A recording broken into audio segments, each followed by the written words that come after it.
Aditya Degree Colleges, leading companies లో 10,000 plus placements with 13.5 lakhs highest package. నేటి సమాజంలో మానవ సంబంధాలకు అస్సలు విలువ లేకుండా పోతోంది. వివాహేతర సంబంధాలు పచ్చని సంసారాలు చిచ్చు పెట్టడమే కాక హత్యలకు దారితీస్తున్నాయి. పెళ్లైన వాళ్ళు కాని వాళ్ళు తమకిష్టమైన వాళ్ళతో డేటింగ్ లో ఉంటున్నారు. ఇంతకాలానికి ఇద్దరి మధ్య విభేదాలు రావడంతో ఒకరినొకరు చంపుకునే స్థాయికి వెళ్తున్నారు.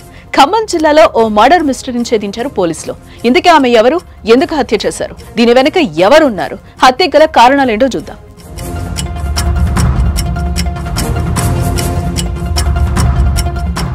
ఖమ్మం జిల్లా కొణిజర్ల మండలం విక్రమ్ నగర్ నుంచి కొద్ది రోజుల క్రితం మిస్ అయిన ఓ మహిళ కేసు మిస్టరీని పోలీసులు ఛేదించడం జరిగింది. ఇల్లీగల్ వ్యవహారమే ఆ మహిళ మృతికి కారణమని తేల్చారు పోలీసులు.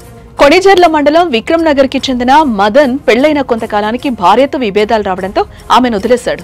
కామేటిపల్లి మండలం టేకులపల్లికి చెందిన 40 ఏళ్ల హస్తి అనే మహిళతో వివాహితర సంబంధం పెట్టుకుని 6 ఏళ్లుగా సహజీవనం చేస్తున్నాడు.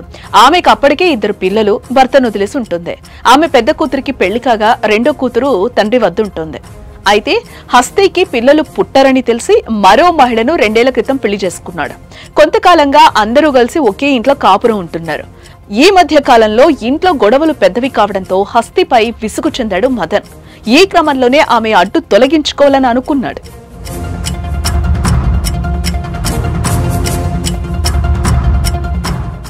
హస్తిని చంపేస్తే తనకు మనశ్శాంతి ఉంటుందని అనుకున్నాడు మదన్. ఈ క్రమంలోనే కొణిజర్ల బస్వపురానికి చెందిన చెల్ల నాగేశ్వరరావు తమ్మిశెట్టి నరసింహారావుతో పథకం వేశాడు.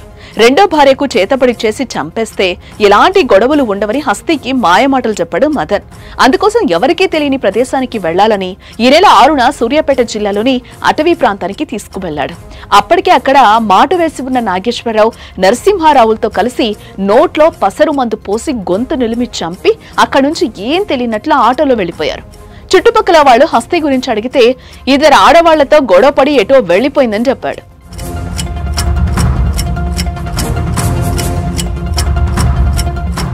హస్తితో ఆమె పిల్లలు తరచూ మాట్లాడేవారు. వారం రోజులుగా తల్లి మాట్లాడకపోవడంతో అనుమానం వచ్చి పోలీసులకు ఫిర్యాదు చేశారు.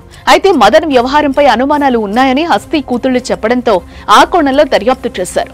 ఈ క్రమంలోనే మదన్ ని అదుపులోకి తీసుకుని తమదైన స్టైల్లో విచారించగా అసలు నిజం చెప్పాడు. అతను ఇచ్చిన సమాధానం మేరకు ఘటనా స్థలానికి వెళ్లి చూడగా అప్పటికే కుళ్లిన స్థితిలో ఉన్న హస్తి మృతదేహాన్ని గుర్తించారు. కేసు నమోదు చేసి మదన్ అదుపులోకి తీసుకున్నారు. అతనికి సహకరించిన 2 పరారీలో ఉన్నారని పోలీసులు అంటున్నారు.